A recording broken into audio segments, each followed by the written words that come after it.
계시잖아요. 남들은 지쳐 앉아 있을지라도 당신만은 일어서세요. 힘을 내세요. 힘을 내세요. 주님이 손 잡고 계시잖아요. 주님이 나와 함께함을 믿는다면 어떤 역경도 이길 수 있잖아요. 힘을 내세요. 힘을 내세요. 주님이 손 잡고 계시잖아요. 주님이 나와 함께함을 믿는다면 어떤 고난도 견딜 수 있잖아요.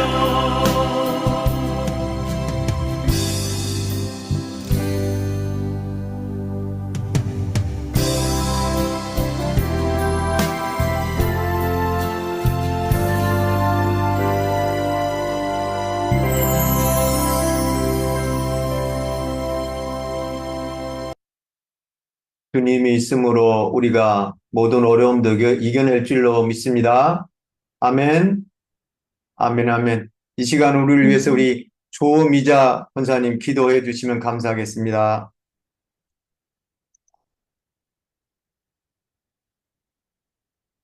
기도하겠습니다.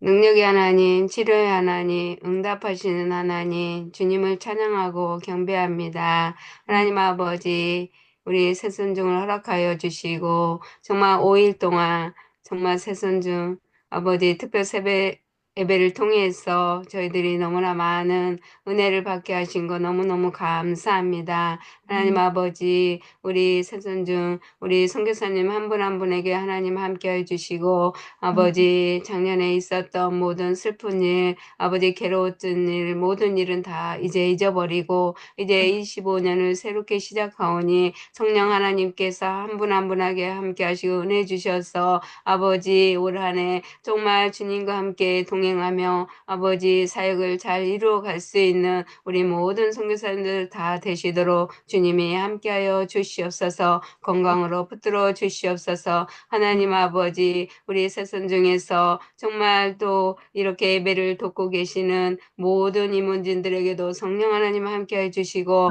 늘 겸손함과 은혜와 사랑으로 이 사역을 돕고 하나님께 영광 올리는 그러한 귀한 우리 임원진들 한 분 한 분 다 되도록 주님이 함께하여 주시옵소서. 또 질병으로 또 고통받고 있는 그런 분들 계십니다. 성령님 도와주시고 긍휼히 여겨주셔서 모든 분들이 건강하게 오래 살아가시도록 주께서 도와주시고 함께하여 주시옵소서. 하나님 아버지 이 나라를 또 긍휼히 여겨주시고 많은 분들이 정말 눈물과 또 금식과 하나님 믿음으로 또 기도하고 계시오니 하나님께서 정말 우리 기도를 들어주시고 하나님이 정말 이 나라를 다스리고 통치하셔서 정말 하나님 편에서 정말 바르게 모든 문제가 잘 풀리고 해결될 수 있도록 주님이 도와주시고 함께하여 주시옵소서. 하나님 아버지 저희들 또 오늘 이렇게 금요철 예배를 통해서 또 은혜 받고자 원합니다. 오늘 귀한 전성동 귀한 목사님 또 세워주셨습니다. 군 선교를 하시는 우리 귀한 선교사님 성령님께서 함께 해주시고 오늘 이 밤에 말씀을 전하실 때 성령의 충만한 은혜가 임하여 또 이 밤에도 저희들 말씀 듣고 또 은혜 받고 하나님 앞에 간구하고 기도하여 정말 또 올 한 해도 정말 승리하는 저희들 모두가 되도록 도와주시옵소서. 감사드립니다. 예수 그리스도의 이름으로 기도합나이다. 아멘. 아멘, 아멘. 오늘 우리에게 주시는 하나님의 말씀은 에베소서 5장 8절로 9절, 15절에서 16절의 말씀입니다. 에베소서 5장 8절로 9절 말씀, 우리 조마리아 선교사님 아름다운 목소리로 한번 화면 보고 읽어 주실 수 있나요? 화면 보이시나요? 네, 네. 목이 좀 아프지만 에베소서 5장 8절. 너희가 전에는 어둠이었더니 이제는 주 안에서 빛이라. 빛의 자녀들처럼 행하라. 빛의 열매는 모든 착함과 어려움과 신실함에 있느니라. 그런즉 너희가 어떻게 행할지를 자세히 주의하여 지혜 없는 자들 같이 하지 말고 오직 지혜 있는 자들 같이 하여 세월을 아끼라. 내가 가니라. 아멘, 아멘. 아멘. 오늘 말씀을 전해주실 우리 강사님을 소개하겠습니다. 우리 강사님은 전성동 목사님이시고요. 군 선교사님으로서 이렇게 육군 대령으로 전역을 했습니다. 제가 군대를 병으로 나왔는데요. 소령, 중령, 대령, 감히 쳐다볼 수 없는 레벨이 다르죠. 엄청난 하이 클래스에 계시는 우리 전성동 목사님 또 예편하시고 또 이렇게 이제 또 군선교사로 지금 많이 수고하고 계시는데요. 1년 만에 모시게 되었습니다. 1년 만에. 아마 그런 것 같죠? 네, 우리 전성동 목사님 나오실 때 화면으로 두 손 들어서 환영하면서 우리 목사님 환영하겠습니다. 목사님 반갑습니다.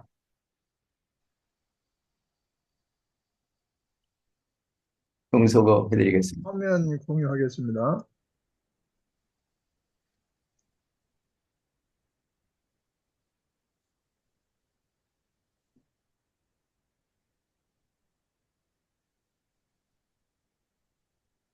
어디 나옵니까, 화면? 네네. 전체 화면으로 좀, 예, 됐습니다. 감사합니다. 됐죠? 예. 아유, 오늘 전부 반갑습니다. 사랑합니다. 축복합니다.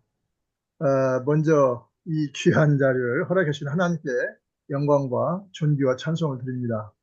특별히 우리 존경하고 사랑하는 우리 KWMI 선교사님들, 지난 2024년에도 선교의 최전선에서 순교 정신으로 주님의 지상명령을 실천하시느라 살아날 수가 엄청 많으셨습니다. 금년도 2025년도를 맞아서 벌써 첫 상순 기간 동안에 이번 월요일부터 오늘까지 5일간 특별 새벽 기도를 허락해 주셔서 우리에게 엄청난 은혜와 복을 주신 것에 감사드립니다. 우리 선교사님들 모두 그 복을 누리시면서 주님 주신 사명 잘 감당하시도록 주님의 은혜와 평강과 영역간의 강건함이 늘 충만하시기를 축원합니다. 아멘, 아멘. 오늘 한국의 기상은 아마 겨울 들어서 가장 추운 날인 것 같아요. 서울도 한 영하 12도, 철원은 22도쯤 됐다고 그래요. 그래서 또 남쪽에는 폭설주의보, 중부에는 한파주의보가 발령되고, 우리 국내의 또 정세도 매우 어려운 가운데 처해 있는데 이 모든 것이 속히 풀렸으면 하는 바람입니다. 우리 귀하신 선교사님들, 우리 선교사님들처럼 예수를 잘 믿는 사람들은 삶으로 그 신앙이 표현되고 있습니다. 따라서 우리의 참된 신앙은 교회 안에서나 이런 모임에서뿐만 아니라 우리가 살고 있는 일터나 삶의 그 자리에서 내가 어떻게 행하고 있느냐 하는 것, 즉 신앙과 삶이 일치되는가 하는 것에서 결정된다고 볼 수 있겠습니다. 우리 KWMI 선교사님들은 섬기는 선교지 교회에서뿐만 아니라 우리 바로 KWMI 이곳에서도 선교사님답게 아주 기도로, 말씀으로, 간증으로 또 사명을 잘 감당하시는 좋은 모습을 볼 수 있어서 늘 감사하는 마음을 저는 금할 길이 없습니다. 특별히 우리 대한민국을 위해서 그리고 지구촌의 모든 나라를 위해서 선교지역의 주민의 영혼 구원을 위해서 교회와 이웃과 가정에 대한 기도 제목을 놓고 매일 24시간 끊이지 않고 이어가며 기도하시는 선교사님들의 사랑과 열정, 헌신, 봉사로 잘 감당하는 모습은 아주 매우 아름답고 귀하게 보입니다. 그러나 꼭 이것이 우리 신앙생활의 완전한 신앙생활이라고 만족하고 있지는 않을까 하는 우려도 생길 수가 있습니다. 신앙생활은 교회에서 선교지 안에서 이 모임 안에서 하는 것은 물론이고 교회 밖에 나의 삶의 자리에서 삶과 행위가 일치되도록 사는 것이 신앙생활의 참된 모습이라는 사실입니다. 신앙의 선배님들은 이런 것을 신행일치라고 말했습니다. 참된 신앙의 사람들은 믿음이 행동으로 나타나고 그의 행동을 통해서 주변 사람들이 그 신앙을 볼 수 있도록 사는 것입니다. 이것을 신행일치의 삶이라고 말합니다. 고린도후서와 갈라디아서에서 강경한 태도를 보이던 사도 바울은 에베소서, 빌립보서에 이르러서는 성도를 세우고자 하는 모습을 바뀝니다. 특히 에베소서는 영적 전투를 배경으로 성도가 받은 구원이 얼마나 위대한 능력에 의하여 이루어졌는지를 강조하며 하나님의 크신 능력으로 총량받은 사람들이 어떻게 믿음과 행동을 일치시켜야 하는지에 대하여 말씀합니다. 이 세상을 지배하는 영이 엄청나게 강해서 사람들은 이 세상을 지배하는 영에게 지고 누릴 수밖에 없는데 이 세상의 영이 하나님의 능력에 비해 보니까 아무것도 아닌 것을 보여주는 게 바로 에베소서입니다. 그런 하나님의 큰 능력을 속량받은 사람들을 새 사람이라고 부릅니다. 이 새 사람이 영적 전투가 치열한 이 세상에서 당연히 승리할 것인데 어떻게 하면서 행하면서 살아야 되는가, 또 어떻게 믿음과 행동을 일치시키는가, 이것을 보여주는 것이 에베소서의 큰 주제라고 볼 수 있습니다.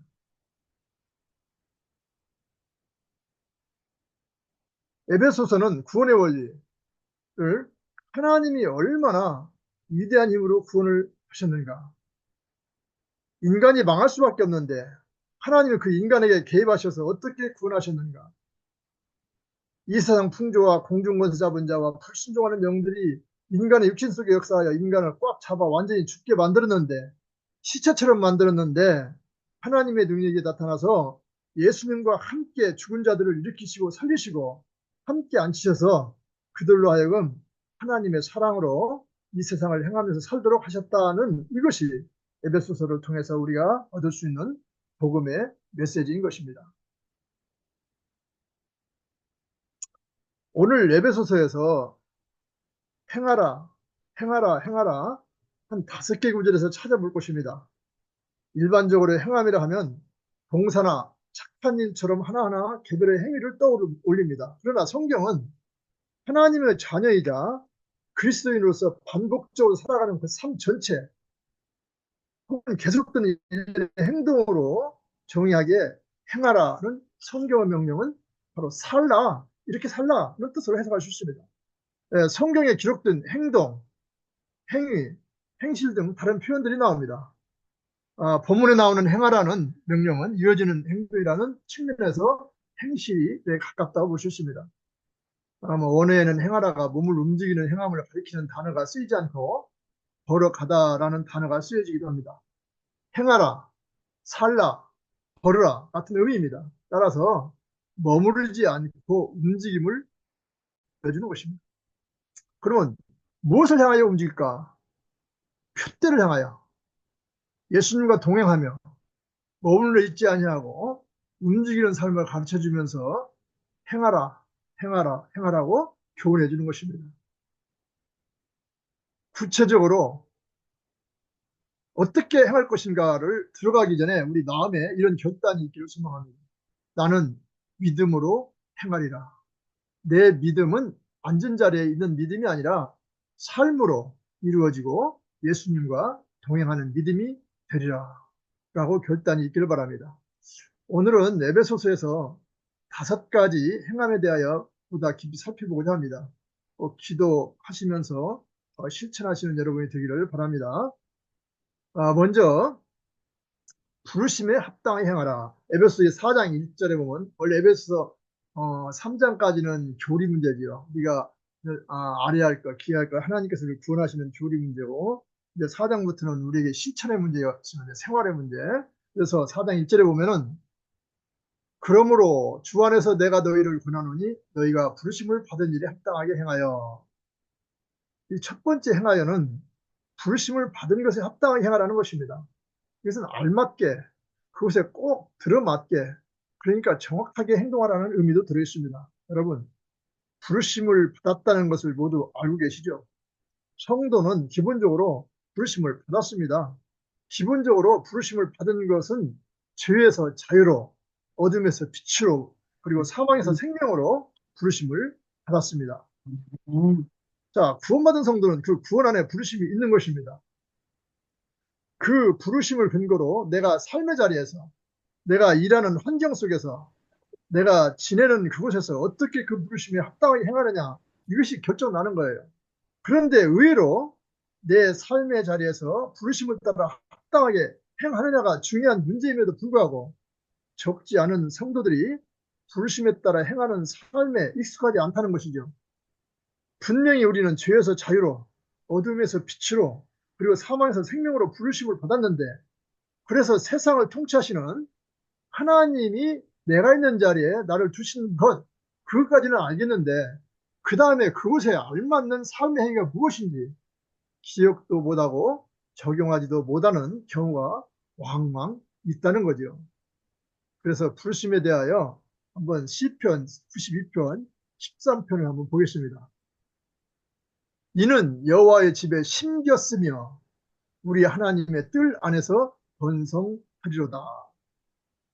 여기 여호와의 집에 심겼으며, 이것을 다시 읽어보면 옮겨다 놓은 부분입니다. 어디냐 하면은 여호와의 집에, 여호와 뜰 안에 나무를 옮겨다 심은 것을 말합니다. 이는 시편 기자 표현처럼 여호와의 집, 하나님의 뜰로 옮기다 심겨짐 같이 우리는 모두 여호와의 집, 하나님의 뜰은 교회나 선교지나 바로 우리 KWMI 지금 이 자리에나 심겨진 나무와 같다고 보는 것입니다. 하나님이 잘 자랄 수 있도록, 아니 그 땅이 필요해서, 그곳에 이 나무가 필요해서, 내가 필요해서, 우리가 필요해서 하나님이 거기다 심어 놓으신 것이, 이것이 바로 부르심이다 이 말입니다. 우리가 처한 곳은 하나님께서 심어 놓으신 것으로 알고 심어 놓은 자리에서 그 나무로서 역할을 감당하는 것이 부르심을 따라 행하는 것입니다.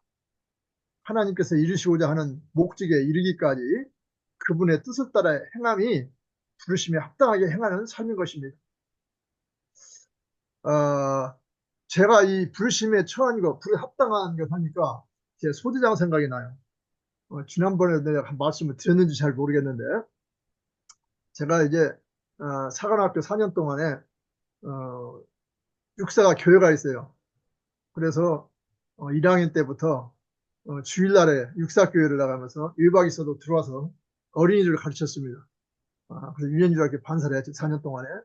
그러다 보니까 저의 신앙은 뭐 어떤 뚜렷이 무슨 뭐 기적을 하는 것이 아니라 제 신앙은 잘한 것 같아요. 더 그런 게 가르침에 이런 그 또 성령의 역사가 있었던 것 같아요.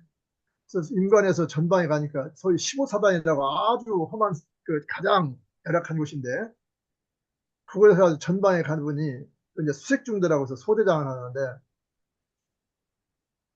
모든 내무반에, 아마 그때 72년도 70년대 군대 생활하신 분들은 알 거예요.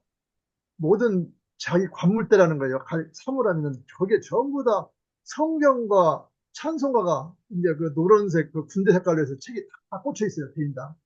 그런데 이것은 아무도 보지도 않아요. 왜 그게 있었냐면, 그 당시에 한신 장군이 군사령관 하실 때 사고자들을 이렇게 그러니까 군 형무소를 비교해 보니까 신앙을 가진 사람이 적더라는 거예요. 신앙을 갖지 않은 사람들이 사고가 많더라. 그래서 또 분석을 해보니까 신앙이 많을수록 사고가 줄어들다. 그래서 뭐라고 했냐면, 모든 사람은 한계의 신앙을 가지라 1인 1종교 파티 운동을 그분이 했어요. 그분은 신자도 아니에요. 그러니까 전부 다 하여튼 한경직 목사님을 통해서인지 성경 찬송의 개인당, 모든 병사 개인당 있는 거예요. 그래서 저는 그때 보니까 너무 좋은 거예요, 그게. 그런데 예배를 안 드려요. 그래서 중대장님한테 제가 권유를 드렸어요. 우리는 이제 소대별로 있었거든요, 수색중대니까. 중대장님, 이렇게 성경 찬송이 있는데, 저는 뭐 기독교인이고, 예배를 좀 드리고 싶습니다. 요 군종병이 없는데 그래요. 아니, 제가 하겠습니다. 그래, 그러면 해. 뭐, 우리 부대 잘 되라고 하는 거니까 하나님께 비려면 좋아, 해요. 그래서 저는 그때부터 우리 소대, 여러분 혹시 아시는 분들 그때 수색중대 그러면은 굉장히 와일드해요. 마치 외인 부대 같아요. 와일드해서 욕도 잘하고 또 지나가다가 그냥 또 막 싸우고 패고 계급장도 안 달고 다니거든요. 전방 GOP 들어가다니까, 비무장지대 가니까. 그렇게 와일드해요. 근데 제가 보기에는 그래서는 안 되겠어요. 하여튼 좀 순화시켜야 되겠고. 그런데 그때부터 예배를 드리기 시작했습니다. 뭐 예배를 어떻게 합니까? 제가 설교를 해야죠. 무슨 예배, 주일날 저녁 예배, 수요일날 예배, 그 다음에 평일날 정훈 시간은 정훈 책자 하나 나온 거 한 번 시키면 그 다음에 또 그거 계속 시키다 애들이 듣지도 않아요. 그래서 성경 이야기, 뭐 기도원 이야기, 열처녀 비유, 이런 걸로 계속 했어요. 그랬더니 2달 되니까 완전히 소대원들이 바뀌는 것입니다. 그래서 저는 그때 성경도 많이 읽었지만 너무 감사한 게, 야, 예배 드릴 수 있다는 게 내가 너무 감사했어요. 우리 소대는 전에도 얘기했지만은, 우리 5개 소대가 있는데, 어느 소대도 추종을 불허하는 모범적이고, 뭐, 운동 경기도 하면 뭐든지 잘하는 거예요. 그러니까 목사님이, 아니, 중대장님이, 이 소대는 하나님을 믿어서 잘하는가 보다. 이렇게 말을 한 적도 있습니다. 뭐, 이게 군대 생활하면서 여러 가지 있지만, 이런 간증을 하면은 꼭 자랑 같아서, 말을 안 하는데 오늘 좀 모처럼 말씀을 드렸습니다. 그 다음에 두 번째는 에베소서 4장 17절에 보니까 그 마음에 허망한 것으로 행함 같이 행하지 말라. 그러니까 허망함을 쫓지 말라. 이 말이에요. 이것은 허망함을 쫓는 것은 뭐냐? 세상의 속임수라 이거예요. 허망함이라는 것은 세상의 속임수의 핵심은 무엇인가 하면 허망한 것들을 바라게 하는 것입니다. 허망함을 쫓아가는 삶의 종착은 바로 뭐냐? 파멸입니다. 파멸. 그럼에도 불구하고 수많은 사람들이 세상에 속임수에 넘어가고 있는 것입니다. 그 이유는 왜 그럴까? 바로 탐욕과 정욕이 있기 때문입니다. 그 사람 안에 있는 정욕이 그 사람 안에서 속임수가 활개치는 것을 허용하는 것입니다. 그래서 에베소서 4장 14절에 이렇게 말씀하고 있습니다. 이는 우리가 이제부터 어린아이가 되지 아니하며 사람의 속임수와 간사한 유혹에 빠져 온갖 교훈의 풍부에 밀려 요동하지 않게 하려 함이라. 성경은 세상의 허망함을 따라가는 삶에 대하여 어린 아이가 속임수나 간사한 유혹에 빠지는 모습이라 표현을 하고 있습니다. 성도 중에서도 허망함을 쫓는 경우가 종종 있습니다. 왜 그렇습니까? 허망함을 쫓는 삶을 스스로 적당한 시기에 끊어낼 수 있다고 하는 이런 오만함 때문입니다. 두 번째는 자기의 뜻에 따라 허망함을 따라가는 삶을 그만둘 수 있다고 생각하는 이런 착각이 속에 들어가 있는 거예요. 또는 누구나 허망한 것을 쫓아 살아가고 있기 때문에 뭐 똑같이 같이 하면 되는 거지 상관없다고 생각하기도 해요. 또는 신앙생활을 잘 하시는 분들의 삶에서 쫓아도 허망함을 추구하는 흔적이 보이더라. 그게 좀 이것 정도는 괜찮지 않느냐 이런 생각, 이런 착각일 따름입니다. 그러므로 우리는 허망한 것을 쫓는 삶을 살지 말아야 합니다. 내가 알면서 허용하고 살고 있다면 허망함을 쫓는 삶을 중지하고자 하는 결단을 기도로 하나님께 아뢰시기 바랍니다. 기도 가운데에 성령님께서 우리의 마음과 삶을 붙들어 주실 줄 믿습니다. 우리가 일상생활에서 뭐 이제 직장생활도 그렇고 저는 군 생활할 때 보면은 허망한 것, 허망한 게 뭡니까? 어떻게 하면 좀 더 진급을 할 것인가? 어떻게 하면 인정받을 것인가? 이게 정상적인 인정, 정상적인 시간, 어떻게 다른 방법으로 하는 방법이 없을까? 또 특별히 우리 신앙생활 하는 사람은 뭐 직장도 그렇죠. 군생활, 특히 음주 문제가 많이 걸림돌이 됩니다. 음주 문제. 강요하는데 그렇다고 먹을 수는 없고, 그러니까 그때는 그냥 기도하는 수밖에 없어요. 그러면서, 나가야죠. 그러면 결국에는 그들이 인정을 해서 오히려 내가 어려운 것, 즉 술을 받지 않으면 안 되는 것도 옆에서 변명을 해주고, 이 장교는 술을 전혀 못합니다. 사이다 주십시오. 이렇게 하는 경우도 보았습니다. 그래서 우리가 이런 허망함을 따라가면은 나도 어떤 뭐 그런 욕심 가지고 허망함을 따라갈 수밖에 없어요. 그러나 우선을 주님, 하나님, 우리 믿음에 둔다면은 이런 것도 다 이길 수가 있는 것입니다. 세 번째는 사랑 가운데 행하라고 에베소 5장 2절에 말씀하고 있습니다. 그리스도께서 너희를 사랑하신 것 같이 너희도 사랑 가운데서 행하라. 그는 우리를 위하여 자신을 버리사 향기로운 제물과 희생 제물로 하나님께 드리셨느니라. 사랑 가운데 행하라. 사랑 가운데 행하여야 된다는 것은 너무 잘 알고 있죠. 성경에도 수없이 많이 나옵니다. 한 가지만 더 좀 첨언해야 된다면 비율적으로 바울 서신 중에서 사랑이라는 단어가 가장 많이 나오는 성경이 에베소서가 아닌가 이렇게 생각도 듭니다. 사랑 가운데 행하라는 것은 그것을 에베소서 안에서 찾는다면 이 한 교훈을 한번 짚어볼 필요가 있을 것 같아요. 에베소서 4장 15절 오직 사랑 안에서 참된 것을 하여, 이것은 행동보다 말하여 범사에 그에게까지, 그는 그리스도에게까지 잘할지라. 그는 머리니 곧 그리스도라. 우리가 정말 그리스도 안에서 성숙되고 성화하는 삶으로 나아갈 때는 우리의 말이 성화되어야 하는 것입니다. 그 말은 사랑 가운데 진리를 말하는 것을 의미합니다. 이 세상에서도 말을 점검하는 세 가지 척도가 있습니다. 여러분 잘 아실 거예요. 첫째는 말하기 전에 지금 하는 말이 사실인가 거짓인가. 요즘 거짓 뭡니까? 그 거짓 유튜브가 얼마나 많이 나옵니까? 도대체 이게 진짜인가 사실인가? 아니 이거 공영방송까지도 이제 거짓이 많이 나오고 그렇더라 하니까 이거 뭐 믿어야 할 것인가 안 믿어야 할 것인가. 또 내가 이 말을 지금 꼭 해야 하는 말인가? 아무리 옳은 말도 할 때가 있고 하지 않을 때가 있습니다. 어떤 분들은 막 지적을 잘해요. 지적을 하면 다 옳은 말이에요. 그런데 그 지적이 꼭 그때 해야 되느냐 이거죠. 그 사람 면전에서 또 만장해서 해야 되느냐. 이런 것도 지금 꼭 해야 되나. 그 다음에 내가 이 말을 하면서 듣는 사람을 배려하고 있는 거예요. 맞는 말이에요. 근데 그 사람이 지금 똑같은 말이지만 그 사람 상대를 봐서 해야 돼요.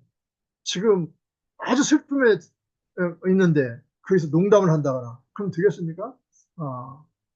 자, 이것은 세상의 지혜로운 기준이에요.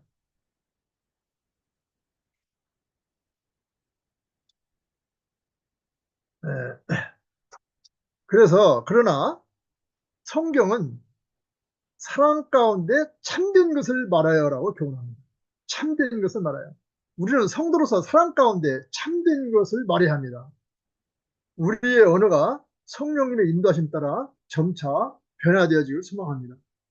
여러분, 참된 것을 말하지 않으면서 사랑한다고 하면은 믿지 않아요.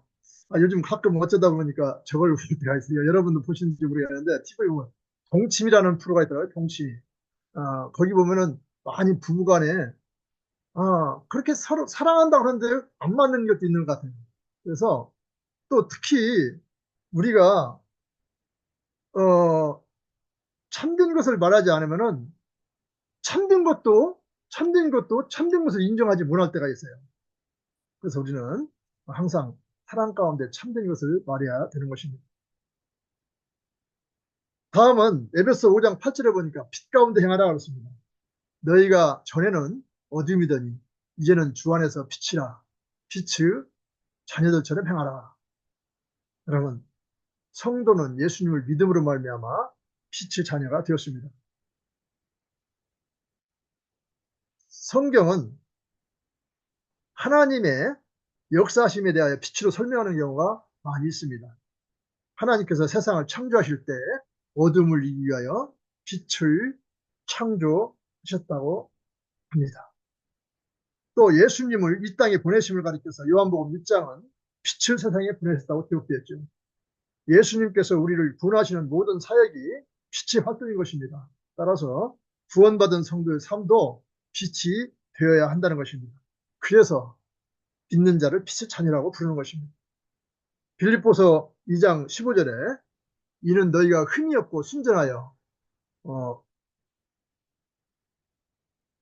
어그러지고 거스르는 세대 가운데서 하나님의 흠없는 자녀로 세상에서 그들 가운데 빛들로 나타내며, 이것이 빛의 자녀들의 모습입니다.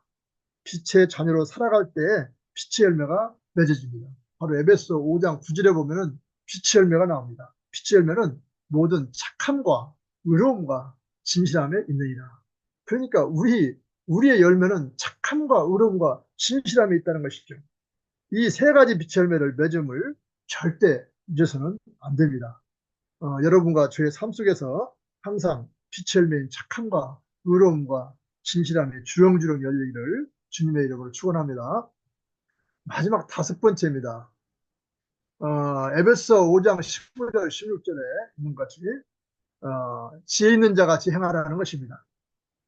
그런즉 너희가 어떻게 행할지를 자세히 주의하여 지혜 없는 자 같이 행하지 말고 오직 지혜 있는 자 같이 행하여 세월을 아끼라. 때가 악하니라. 성경의 단어와 문헌들을 연구하여 만들어진 신약 헬라어 사전에 따르면 지혜 있는 자의 의미를 이렇게 표현합니다. 첫 번째 의미는 무엇을 행하여야 할지 아는 자입니다. 주어진 그 시간에는 무엇을 해야 하며 처해진 상황에서 어떻게 행하여야 할지 아는 사람이 지혜로운 사람이라는 것입니다. 그 다음에 두 번째 단계는 알고 있는 바를 숙달되게 하는 사람입니다. 절제해야 함을 알더라도 모두 절제된 삶으로 나아가지 못하듯 알을 삶에서 실천하기란 어렵습니다. 아는 것과 행하는 것은 다르기 때문입니다. 저와 여러분은 지혜로운 자로서 무엇을 행할지를 잘 아는 것을 넘어서 숙달된 경지까지 이르게 되길 소망합니다. 이제 말씀을 맺을까 합니다. 성경이 말씀하는 행함 5가지의 의미는 바로 부르심을 따라 행하되 허망한 것을 쫓지 말고 사랑 가운데 행하며 빛의 자녀로 행하고 지혜 있는 자같이 행하라는 것입니다.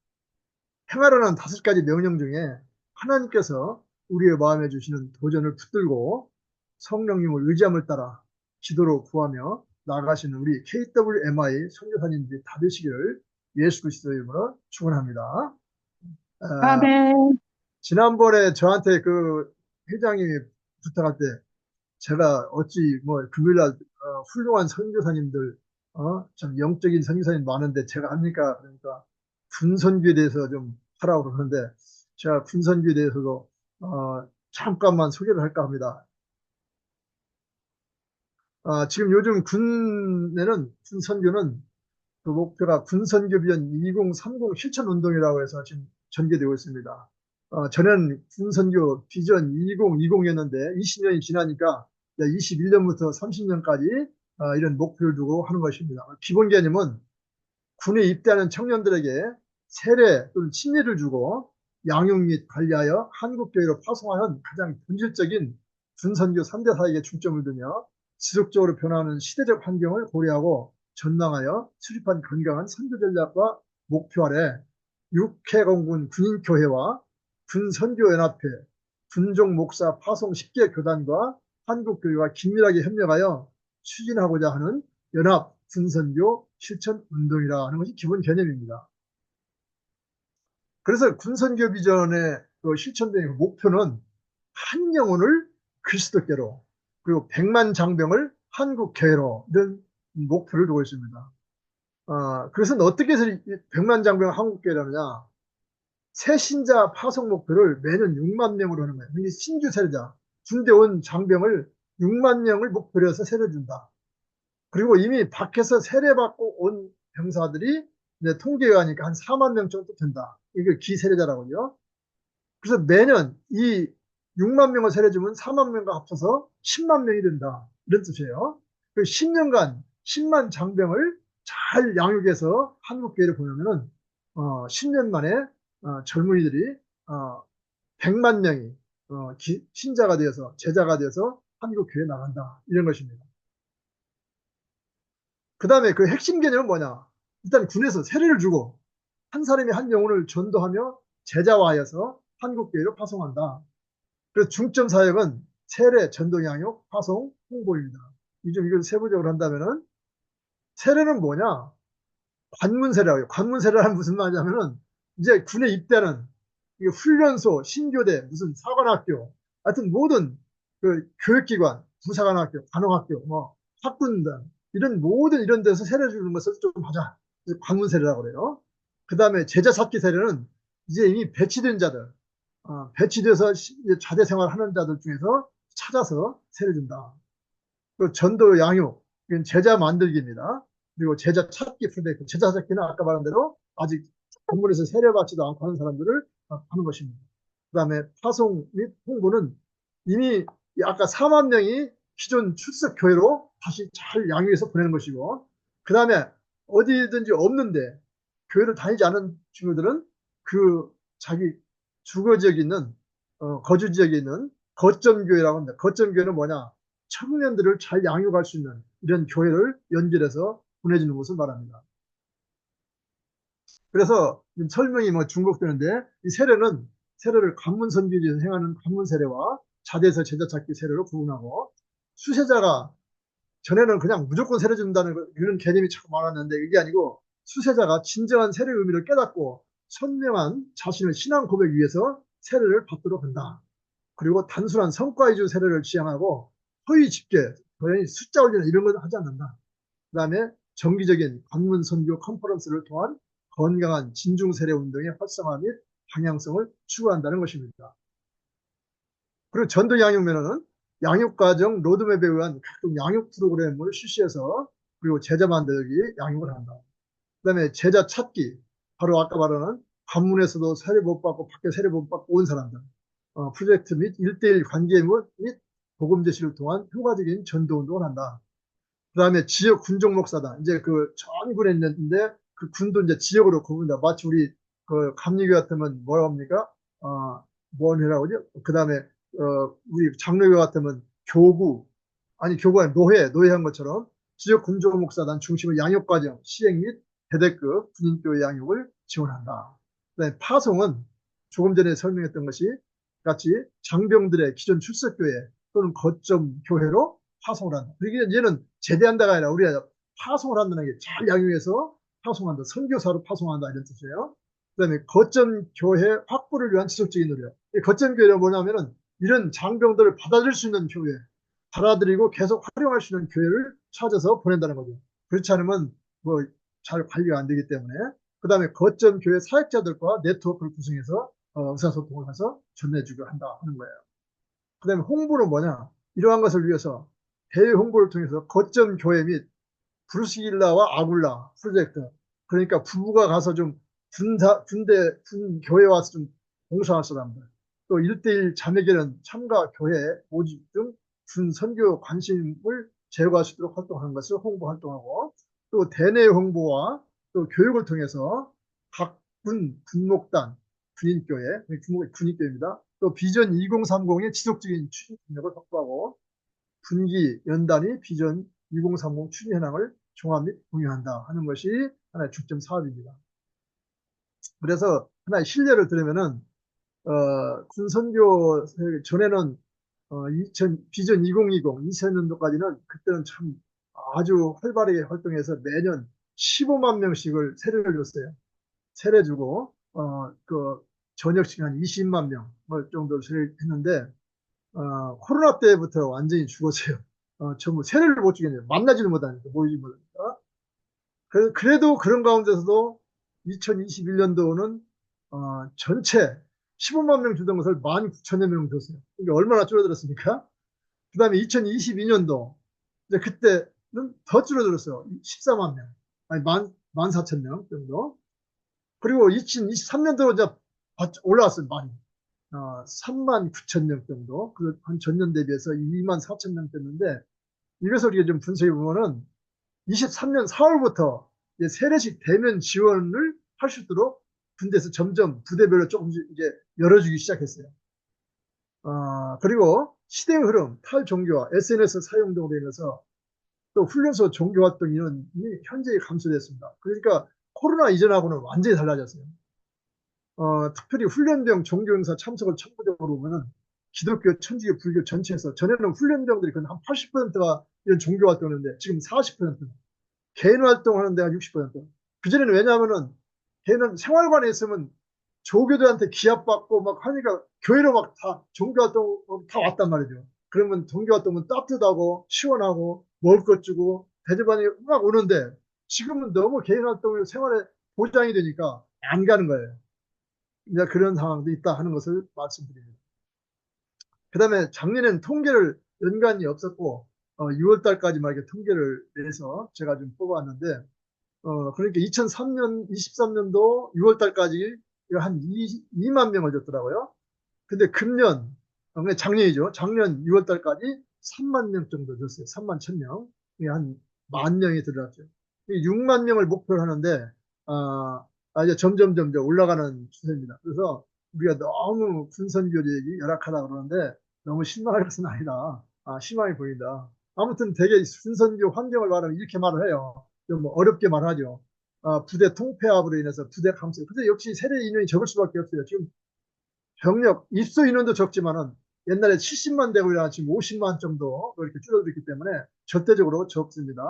그 다음에 군복무 기간도 16개월로 단축됐기 때문에 전에는 24개월이죠.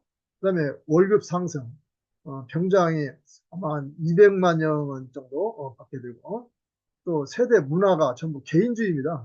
이제 뭐 단체를 위해서 국가를 위해서 이제 이런 것이 좀 희석되는 것 같아요. 그 다음에 생활관 여건이 너무 쾌적해요. 전에는 교회 오면 여름에는 시원하고 겨울에는 따뜻하고 근데 지금 생활관도 뭐 다 냉난방식으로 잘 돼 있고 또 전부 개인 침대가 돼 있고 전에는 막 마루장으로 돼 있는데 지금은 전부 침대로 돼 있고 그 다음에 복지시설도 너무 잘 돼 있어요. 뭐 아마 그 뭐죠? PX 가면은 라면 종류도 이 사이만큼 많아요. 제가 우리 군정동을 한번 시켜서 봤더니 라면 종류가 한 60가지가 넘더라고요. 근데 뭐 한 4, 50가지는 아마 PX가 다 있습니다. 그리고 밖에 있는 모든 게 다 있어요. 그리고 생활관 여건이 아주 쾌적하고 또 SNS 사용을 다 한단 말이죠. 이 컴퓨터도 사용할 수 있고 또 핸드폰도 다 하고. 그러니까 예배 참석자도 감소된다. 또 어떤 장병은 주님께 참석하지 않고 그 SNS로 자기 다녔던 교회 목사님 그것을 듣고 있어요. 그러니까 교회에 나오는 일이 적기도 하고 그렇습니다. 또 인권 보장이라는 명문 안에 종교권장을 은근히 금지하는 거예요. 왜냐하면 교회가 지휘관이 혹시나 교회 가라 한다면은 강요를 오고 있단 말이에요. 그러다 보니까 종교 활동에 대한 부담을 갖는 지휘관들도 적지 않다. 이랬습니다. 자, 그래서 제가 작년 1년 동안에 저는 이제 그 복음선교단장이라 해서 열악한 교회를 한 달에 한 개 대대씩 입문금을 돈을 그냥 보내줘요. 그 교회 목사님 보고 장병들 좋은 거 먹이라고 이제 하는데 보내가지고 하는데 이제 가서 주일에 가서 제가 이제 설교를 합니다. 설교는 기본적으로 요한복음 3장 16절 가지고 창세 때부터 요한계시록까지 다 쭉 설교를 합니다. 제가 8개 교회를 방문했습니다. 그래서 육군 실개교회, 공군 유개교회, 이 대대급 교회입니다. 특히 다른 데서 이문도 안 오고 아주 취약하고 멀고, 그래서 중부 산골 오지에 위치한 중부전선, 강원도 화천, 철원, 여기는 이문도 안 와요, 뭐니까. 이쪽에 서부전선은 이문은 많이 옵니다. 거의 매일, 한 달에도 막 두세 개 오는데, 그쪽에는 거의 오지 않아요. 1년에 우리 같은 사람은 가는 거예요. 그래서 가장 그때 이제 예배를 듣다 보니까 지금 현재도 가장 소수 예배 인원이 용사가 20명 하는 대대교회가 있어요. 부대교회가. 또 그런가 하면은 많이 모인 교회는 120명이 예배를 드렸어요. 지난 12월 29일 날은 120명이 예배를 드렸어요. 그래서 지금 보면은 여기서 이제 120명 하는 부대를 참고적으로 소개하면은 그러니까 아주 어려운 데도 있는가 하면은 어려운 데는 뭐냐 하면은 그 지휘관이 이 교회에서 오는 것을 싫어하는 거예요. 왜냐하면은 아까 조금 말한 것이 혹시라도 누가 교회 가자 그러면은 써요. 이제 뭐죠? 이제 갑자기 생각나는데 마음의 편지를 쓰는 거예요. 마음의 편지를 상급부에다가 이 문자로도 보내 그래요. 나 강요받았다. 그러면 소위 인권위원회라는 사람들이 와서 이제 뭐 하냐? 이제 뭐 전부 설문을 받는 거예요, 설문을.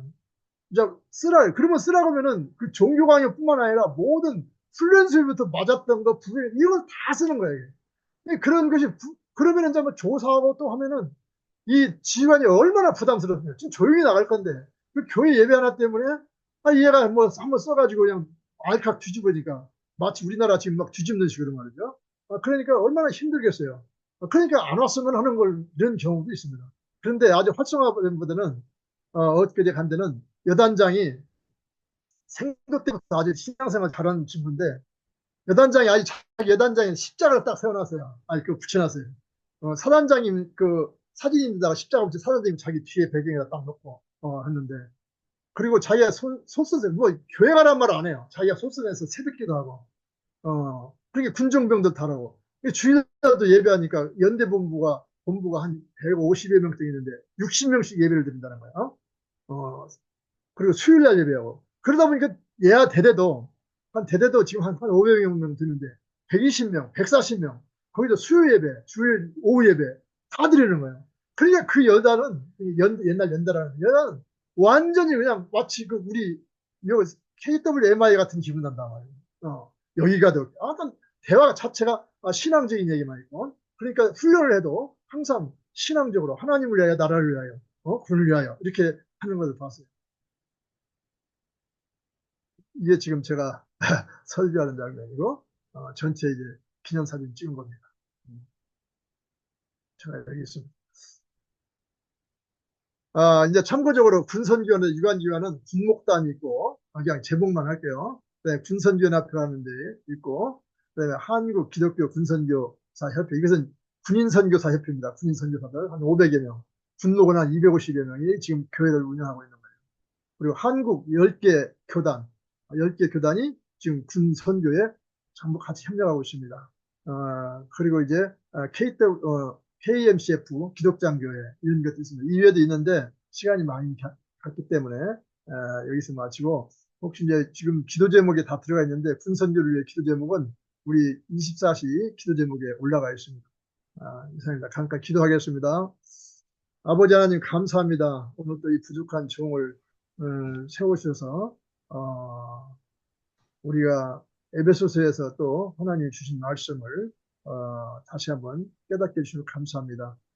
이 부족한 조언 감춰주시고 오직 말씀만을 기억하게 해주시고, 또 이 시간에 군선교, 한국 군선교에 대해서도 더 관심을 가지고 기도하시면서 저 선교 현장 전선에서도 충성을 다하는 우리 선교사님들에게 지혜와 총명과 또 평강과 영육간의 강건을 허락하여 주시고 연약함을 다 회복하여 주시옵소서. 예수님의 이름으로 기도드리옵나이다. 아멘. 아멘. 아멘, 아멘. 오늘도 귀한 말씀으로 우리에게 또 군선교와 또 사도 바울의 또 행하라는 말씀으로 우리에게 말씀을 전해주신 우리 전성동 목사님 기쁨으로 진심으로 감사를 드립니다. 이 시간 한번 우리 합심 기도하는데요. 한 8가지, 9가지로 기도 제목을 올려놨습니다. 간단하게 기도하고 몇 가지 또 우리 대한민국을 위해서, 또 한국 교회를 위해서, 각 가정을 위해서, 또 우리 MK를 위해서, 그리고 다음 주 강사님들을 위해서, 또 우리 섬김이들을 위해서 기도하는 시간을 길게 가지지 않겠습니다. 짧게 갖고요. 우리 또 서로 마음을 나누는 시간을 가질 수 있도록 하겠습니다. 우리 하나님 앞에 주여 삼창하고, 마이크 켜시고 주여 삼창하고 우리 한 목소리로 함께 기도하겠습니다. 기도하겠습니다. 주님, 하나님 아버지 감사합니다. 시간 아버지 하나님 우리 안에 주의 은혜와 사랑이 거듭나는 수도 바울처럼 하나님의 신으로 믿음과 함께 살아가는 우리를 되게 하여 주옵소서. 하나님의 그들을 향하여 믿음으로 예수를 향하여 아버지 하나님이 우리의 삶이 되게 하여 주옵소서. 이 아버지 하나님께 감사를 드리옵소서. 우리 아버지 하나님께 도와주시옵소서. 그들을 향하여 믿음으로 예수님을 향하여 아버지 하나님 승리를 하여 주시옵소서. 합당하게 행하게 하여 주시고 그래서 자유로 어둠에서 빛으로 소망에서 생명으로 나타나게 하여 주시옵소서. 하나님의 나타나게 하여 주시옵소서. 하나님께 알려 주시옵소서.